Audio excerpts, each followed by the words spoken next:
I'm making this video because the anti-Semitism smear campaign, which was used to destroy the movement in the Labour left under Jeremy Corbyn's leadership, is being rerun, speedrun, to attack the Green Party. And it's so depressing, but I guess I thought I should say something about this because this is what I tracked through many videos, and I've just got this horrible foreboding, deja vu. It's paining me to see these patterns repeating themselves. So I'm going to talk about what this anti-Semitism smear campaign is, a bit about how it works, and maybe what we can do about it. There are lots of other people making great videos about this or writing stuff around this. I'm going to put some links in the description below this video that you can follow up if you want, and that will show you where I got my ideas from, and I'll probably mention some of them. So let's kick off. The initial response, so I'm going back now to a little bit, maybe 6 weeks or so before the local elections earlier this year. So it's not so long ago really, and a bit before the week before the spring conference where the Greens attempted to debate and vote on the motion which says that Zionism is racism. I was one of the first people to get attacked, I think, in the press. Even though I'm not a member of the Green Party, I was standing for local council and I was being supported, endorsed by the Greens as a member of a local left independent party, Hackney Independent Socialist Collective. And the Daily Mail ran an article on me saying that I support terrorism, which was insane. I'd said things like Palestine has a right to defend itself, and I'd said that the framework we need to use to understand what happened on 2023 on the 7th of October is one not of terrorism but of resistance. So pretty standard stuff, all generally in line with international law. It was kind of horrible. I don't mind being attacked by Daily Mail, but very quickly after that, Hackney citizens said they were going to run an article about it because London Labour Party did a press release calling on the Green Party in Hackney to disassociate themselves from me. Greens didn't want that and worried about that going into the Hackney Citizen, and initially caved and demanded that I be dropped as a candidate. I mean, they pulled back from that. Hackney Independent Socialist Collective were obviously gonna, well, not obviously, but thankfully gonna refuse to do that.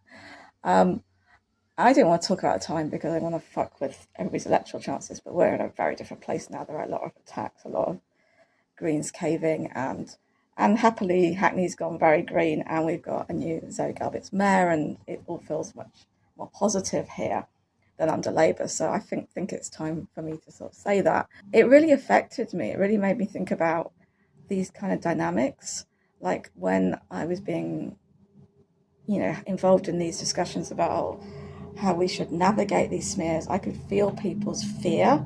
I could feel people's anxiety about, we support nearly everything of what you said, but can you just say you condemn Hamas? Can you say there were war crimes committed on 7th of October? Can you do something?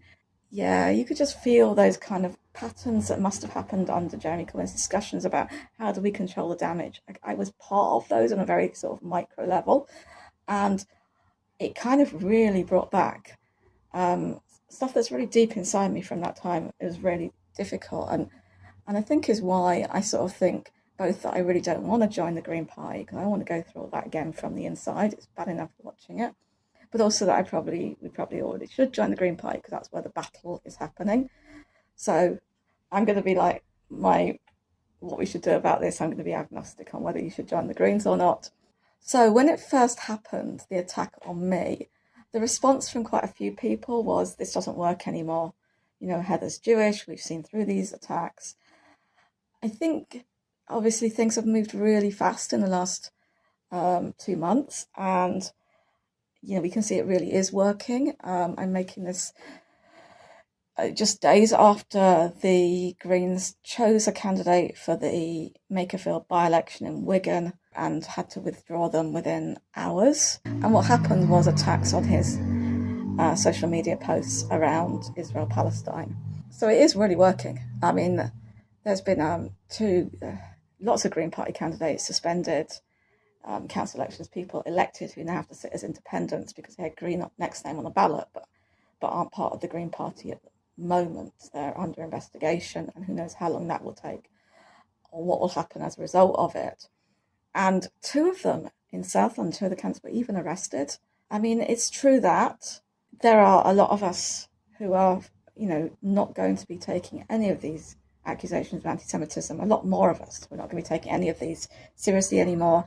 There's far fewer of us who are going to be angsting about Jewish discomfort or Jewish fear, and placing that over and above Palestinian slaughter, Palestinian displacement, as was happening by quite a lot of actors first time around, including some very powerful people like Owen Jones, and obviously by Zach Polanski himself.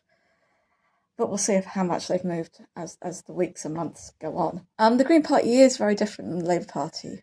The Green Party does have more democratic structures around candidate selection and around policy making. Conference does, within the Green Party, unlike in Labour, set policy. How much those things will last, I don't know. They're talking about vetting candidates. They're talking about policy reviews. Another difference from Labour is that you haven't got such a strong internal right wing as you had within Labour. You have got people, and we're seeing them coming out now. Caroline Lucas is the supreme melt.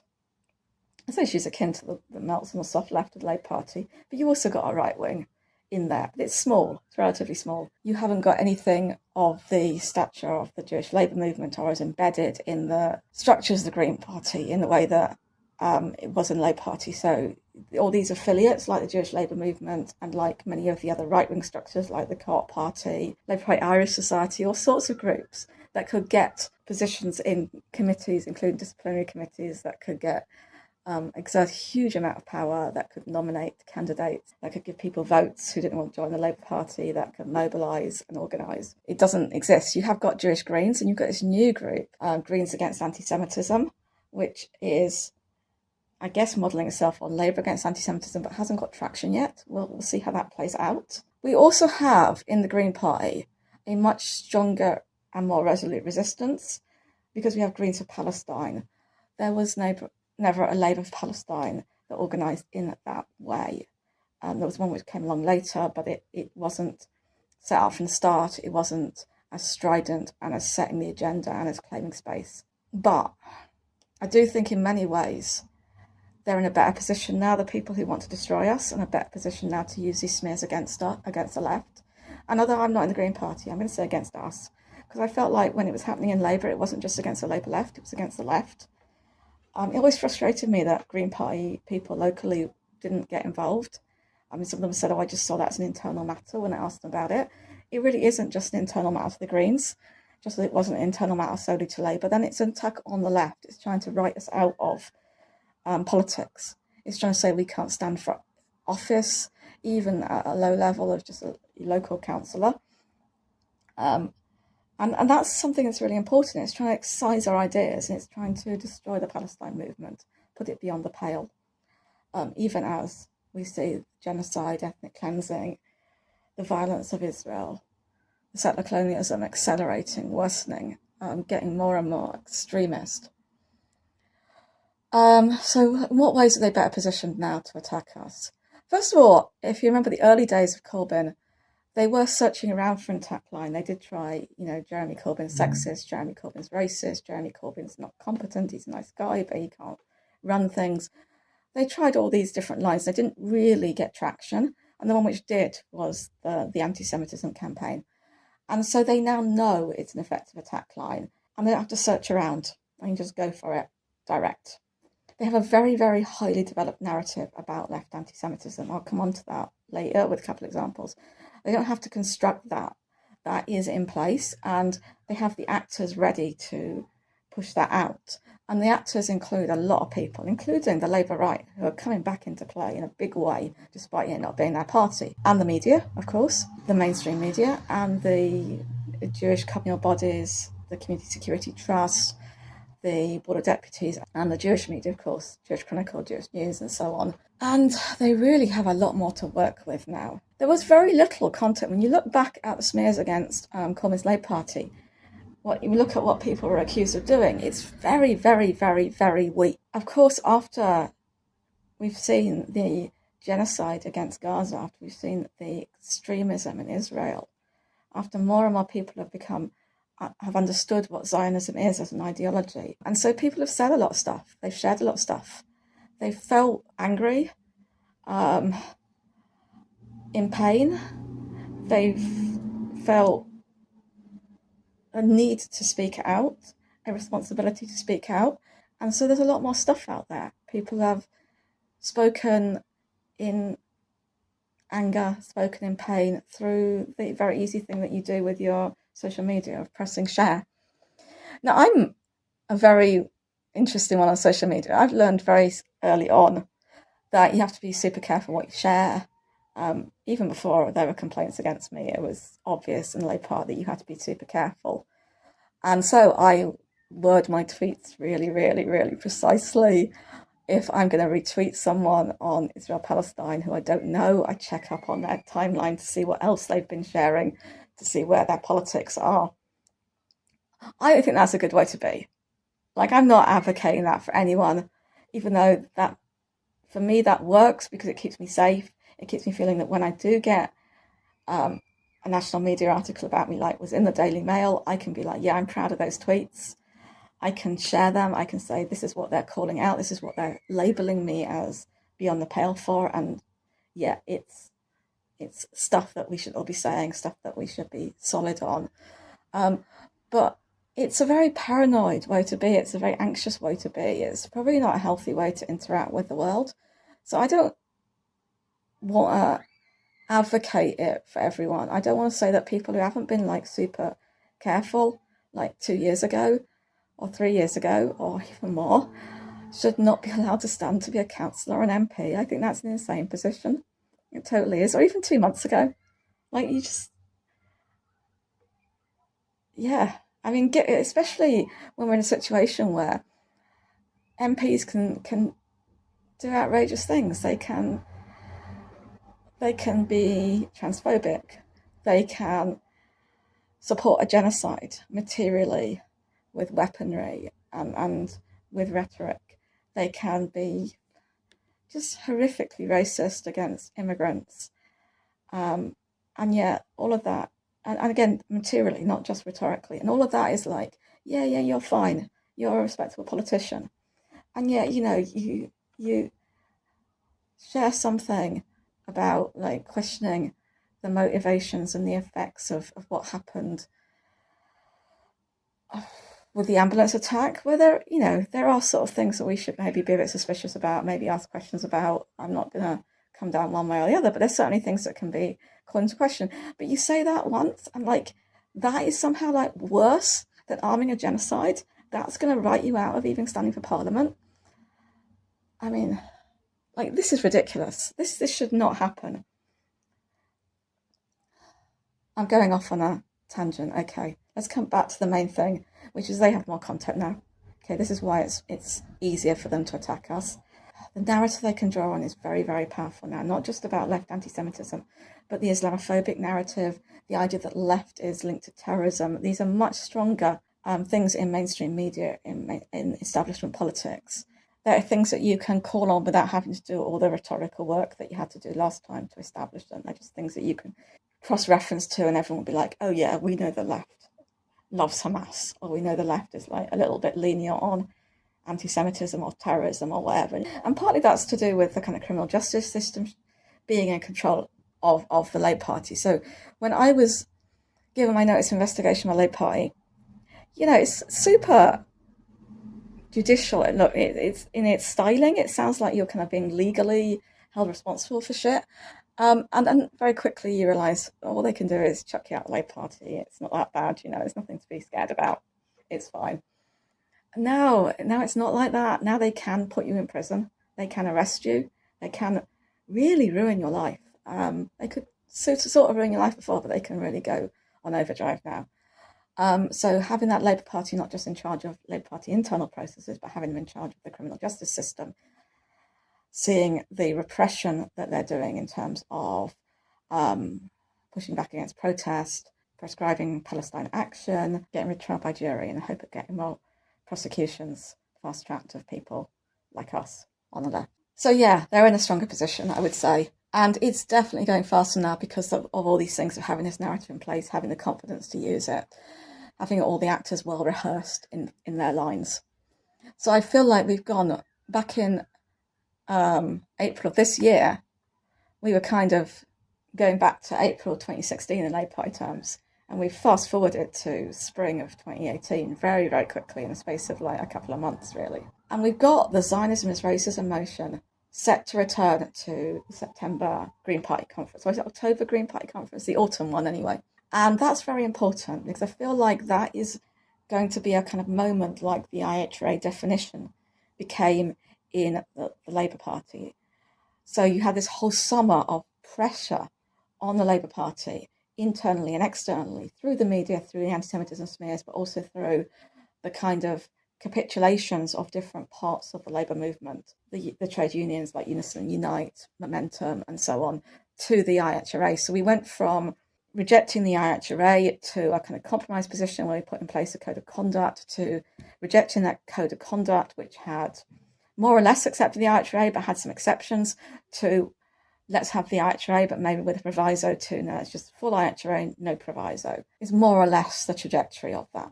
The argument which was made then and made afterwards, actually, it's very strongly made argument in Owen Jones's book about the Corbyn movement. It was the position Owen took was it wasn't a fight worth having. It wasn't a hill you wanted to die on. Let's just accept the IHRA and move on.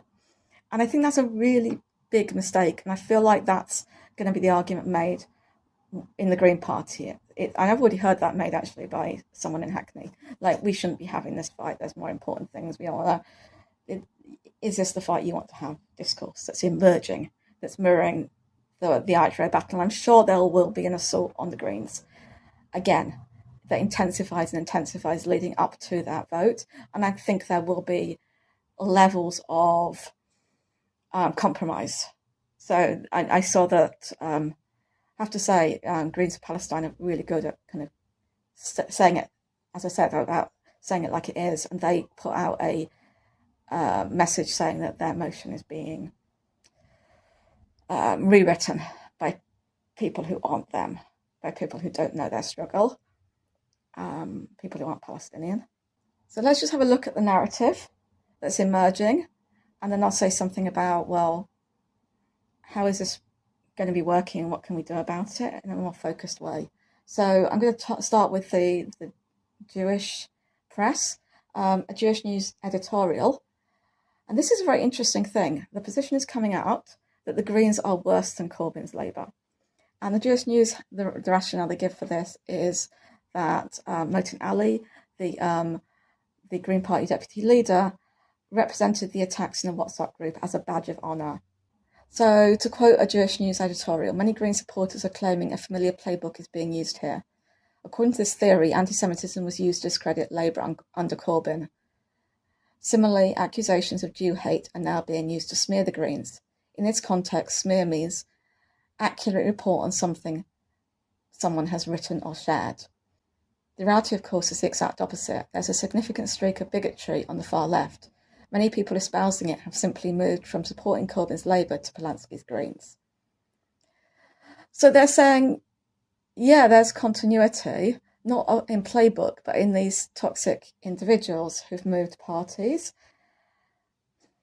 And that's the same tack which is taken by the right-wing media. The right-wing media, I'm using Spiked here, but there's not really a lot of difference between Spiked, places like that, and the Daily Mail, Sunday Mail, and the Telegraph as well, in terms of the lines they're using.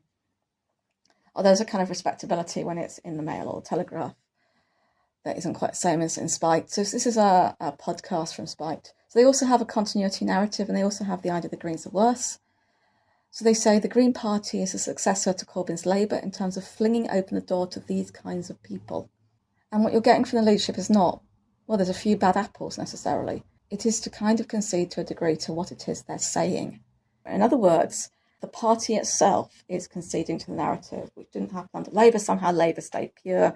It said, oh, yes, a few bad apples, we're just not dealing with them very well. There's a kind of really interesting reworking of what was said at the time, because at the time it was said this party is toxic, it's denying the Holocaust, systemically, structurally, it's going to be worse for Jews than the Nazis were. To the extent of it's going to bring back concentration camps, reopen Auschwitz. That was the line, wasn't it? It's absolutely fucking insane what happened. I'll put a link to a video I made about all those ridiculous Nazi comparisons that happened. But here they're saying, oh, it wasn't so bad. We those dreamy days when it's just Corbyn's Labour. This is so much worse than the Greens. This is something different. It's a concession of the party to what the anti-Semites and terrorist supporters are saying. Okay, let's flip across the other side to Novara media. The left media was so crucial to the Labour smears. We have to remember that it was Aaron Bastani who went on one of the flagship BBC news shows, the one which Andrew Neil did. I can't even remember what it's called now. But he said that, yeah, you're right. Anti-Semitism is endemic in the Labour Party. Yeah, I mean, how do you get back from that? What's happening when the left is saying that? The people who are on there to defend us, who made their names through us, who made their money through us, who made their careers through us, are just fucking letting us down. And it's happening again. I'll put an article that Rivka did on the smears, which seems to be a kind of, I've learned things are different now, but ends in a kind of interesting place. It ends with a kind of compromise with liberal Zionism, or advocating for a compromise with liberal Zionism. And it does it very carefully. It does it through a kind of narrative of here's this position, and then there's this possibility that the Greens, they work things out, and these people are saying we could just change this motion a bit like this, we don't have to pass Zionism and racism quite how it is, people are willing to work together, and Zionism and racism should not be a controversial position. It was a majority world position for a very long time. It was the United Nations position until the collapse of the Soviet Union. Zionism is racism, the United Nations position, and if it was the majority world position then, why should it not be our position now, after the devastating years we've seen of genocide and ethnic cleansing, of the brutality and violence? How can it not be our position now? How can it not be obvious that Zionism is racism? So I'm going to put a link to a really upsetting interview Ash did. It's like for a US podcast, so I don't think so many people in this country have seen it. It's ironically called the Bad Faith Podcast. And Ash is talking about some of the Green Party candidates who've been smeared. She doesn't really specify which, though she does talk about a couple of them being arrested. And she refers to them as numpties. She says, there's just numpties who just share stuff they shouldn't share. And this is insane to me. This is awful. She doesn't imagine the situation you must be in. If you're a council candidate, you're running a campaign, it's quite stressful. And then suddenly you're in the papers, your party's abandoned you, you're under arrest. And there's no due process there. It's just a smearing. It's just an assault. I imagine that you're isolated from the people you're working with. It must be horrible. And there's no empathy at all, let alone solidarity. And there's just a kind of, these people are numpties. They shouldn't be part of the process. We need to get a vetting process in as soon as possible to sort it all out. And this vetting process is going to be one of the mechanisms through which power is centralised within the Green Party. Okay, so just something about a caution about the smear campaign and how it works. It really doesn't work by every single accusation hitting its target. The vast majority of complaints, accusations that were made against Corbyn's Labour did not actually get action. A lot of times these accusations were against people who weren't in the Labour Party. A lot of times they were made against people and there was no complaints put forward because they were just dumb accusations. They had no grounding. A lot of times people weren't chucked out. People stood by people. But a lot of times they didn't as well. So it was a mix. And that's what works, is that you have a mix. And you've got that with the Greens as well. You've got some people who are being thrown under the bus and some people who are being stood by. And that doesn't matter. It can still sustain. It can still sustain because what happens is it collapses quality and quantity. So what you get is Margaret Hodge saying we've submitted like 200 complaints against Labour Party members for anti-Semitism. And it turns out that, you know, I remember like more than half of them are in the Labour Party, and of the remaining ones, most of them are just like not anything. And there's one or two which maybe needed, by the rules of the Labour Party, need investigation. But you also have, on the other hand, we found an example of Holocaust denial, or we found an example of someone sharing a far-right image without knowing it's a far-right image, or an imagery against Israel which draws on imagery of the far-right is probably a more accurate way of saying it. So suddenly you've got Margaret Hodge saying, I've got like 200 complaints here, and then you've got there's Holocaust denial in the Labour Party, and suddenly they become 200 examples of Holocaust denial in people's heads. That's how it works. So you've got this like very powerful narrative that acts against the facts as well, which adds to that quality quantity kind of conflation, blurring, whatever. So there was a piece of research that came out in a book called Bad News for Labour. Again, I'll put a link in the description below this video, which found that although there was only a fraction of 1% of members in the Labour Party who'd had complaints of anti-Semitism, people thought it was like 20-30% of Labour Party members if you surveyed. And that's because the narrative is way more powerful. The narrative that Labour Party is full of people. It wouldn't make sense to most people if like 0.1% of members of a party had complaints against them, and a lot of those didn't really work out or found there was no case to answer. It wouldn't make sense to smear the whole party as anti-Semitic and as kind of full of Nazis. So therefore it must be more, right? It has to be more. And the numbers keep pushing out and pushing out and pushing out. So the facts just disappear, and the narrative is what matters. And that's what makes this a smear. So people say, oh, you're just reporting validly on what people have said, and it's true.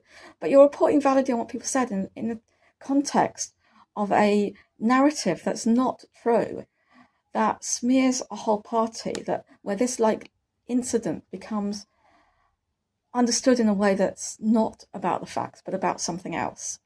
So what you have is a building up of charge lists, and you can see this in the articles which come out in the press, where each new example of Green Party anti-Semitism, you get a charge sheet of there's also this candidate and this candidate and this candidate and this candidate and this candidate, and you can just get your last 20 examples, and some of those will be so tiny as to be ridiculous.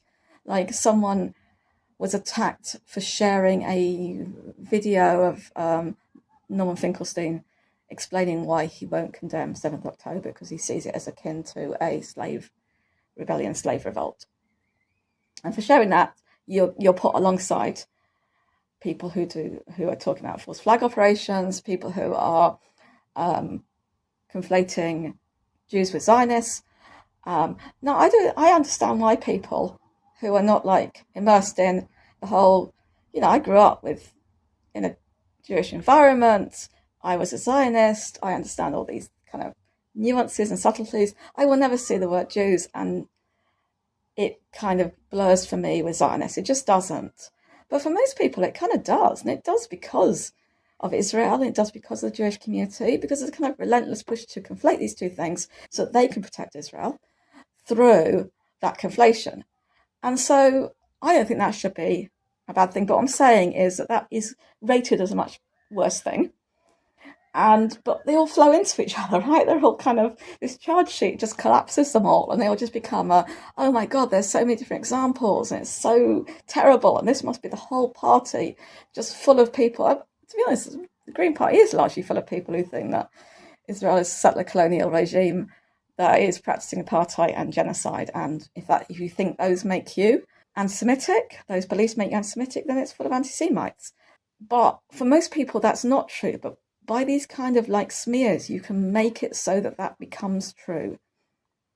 That idea that the Zionists have about what makes you anti-Semitic becomes true for a lot more people who, if they saw the truth and the facts, would not go down it. But no one's telling them that. With the exception of like Double Down News. Good on Double Down News and Richard Sanders and all those people. It also works by adding denialism into that charge sheet. So under Corbyn, it was his statement that anti-Semitism has been exaggerated for political purposes. So you've still got that idea of weaponisation of anti-Semitism here, but you've also got, that's why they jumped the media on Zach Polanski when he talked about Jewish perception of unsafety, Jewish perception of anti-Semitism, because he wanted to say, look, the Palestine marches aren't anti-Semitism. So there is real anti-Semitism, but there's also perceptions of anti-Semitism, and we have to distinguish those. That was his position. But that became part of denialism. That became, are you telling Jews are just perceiving anti-Semitism when there is people being stabbed? What this has is a massive effect on the movement.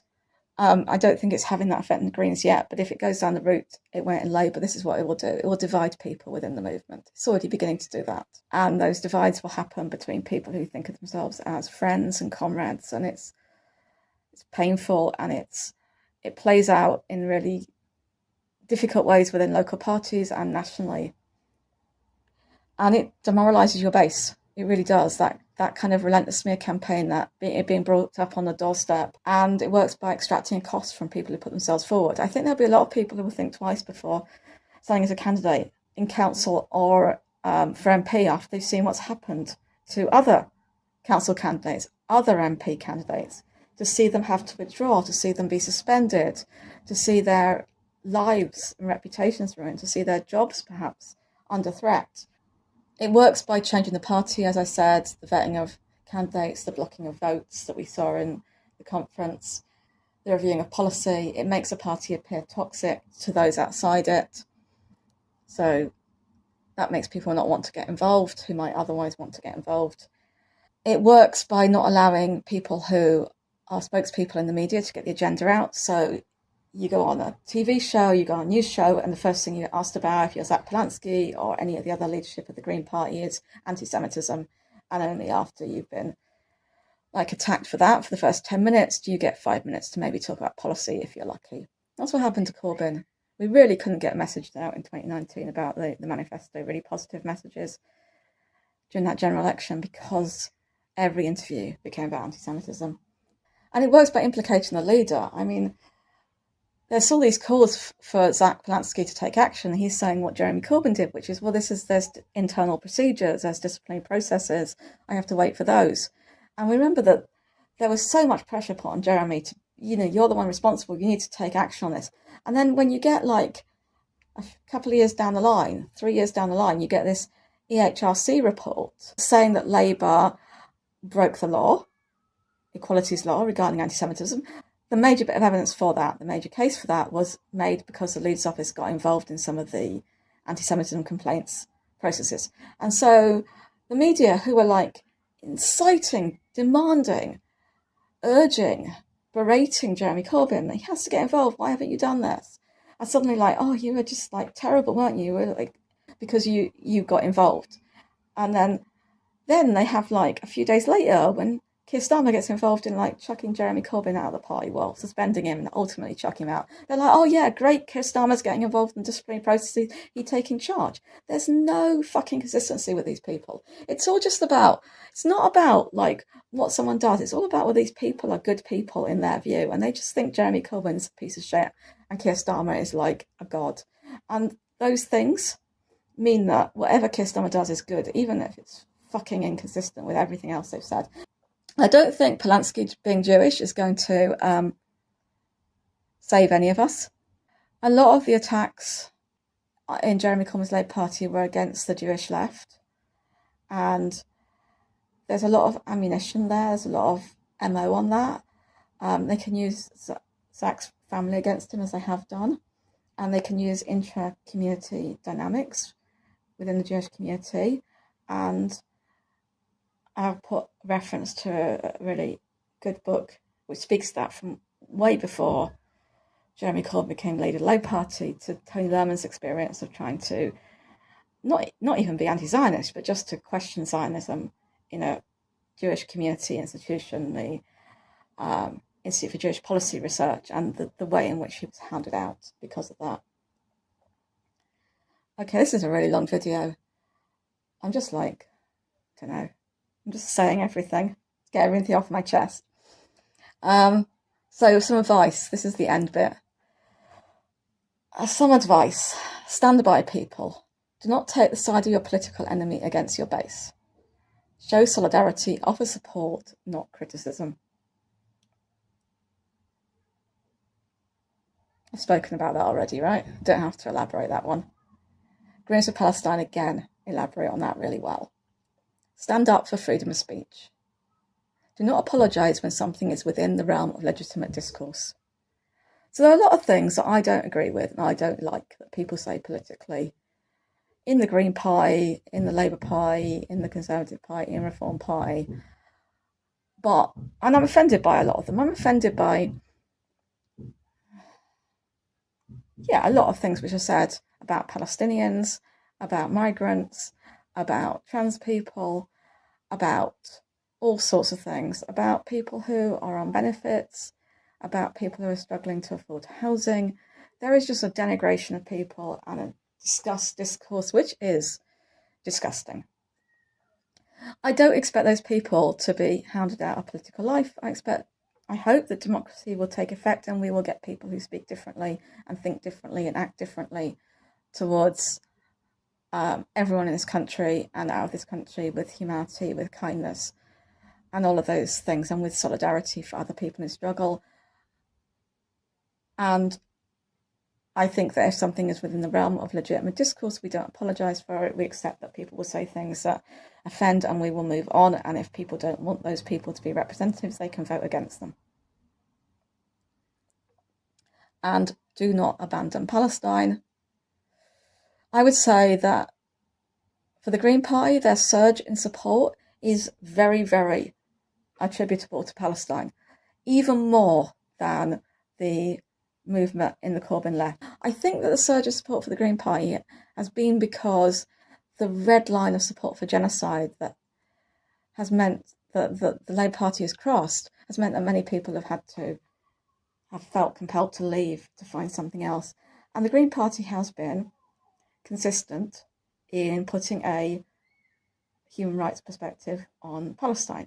Not an anti-colonial perspective, not anti-Zionist perspective, but a human rights perspective is all you really need in order to distinguish yourself from the other parties, in order to stand with Palestine, because human rights law, human rights position, organisations are all against the devastating actions of Israel and all for the struggle of the Palestinians, even though they may not phrase it like that. That's de facto what happens because of what's happening. So the Green Party, a lot of places, ran with the Palestine movement. I mean, it happened in Hackney. I imagine it happened in lots of places. There's a Hackney Votes Palestine organisation which was backing all the Green candidates here. And so that Green surge is inextricably linked to the Palestine Solidarity movement, and the party must honour that. It must honour that because it's the right thing to do. It must honour that because it's fucked otherwise. I mean, are people going to stay with it? People who allied with the Green Party now, who see that as the route through, are they going to stay with it if one of the main reasons they've decided to trust the Green Party, if they cave on that? We'll see. I'm not optimistic. I feel like I said, I can't face living through that stuff again in that intense way. It was really bad during the election campaign when I was getting smeared and when they were trying to get rid of me as a candidate and all of that stuff. It really went to somewhere very deep inside me where all that stuff from the Labour years is locked away, and I hadn't realised that there's a lot of stuff I haven't dealt with. And I guess that's all of us. All of us have a lot of pain and even trauma from that time, and that will come out in different ways as things progress.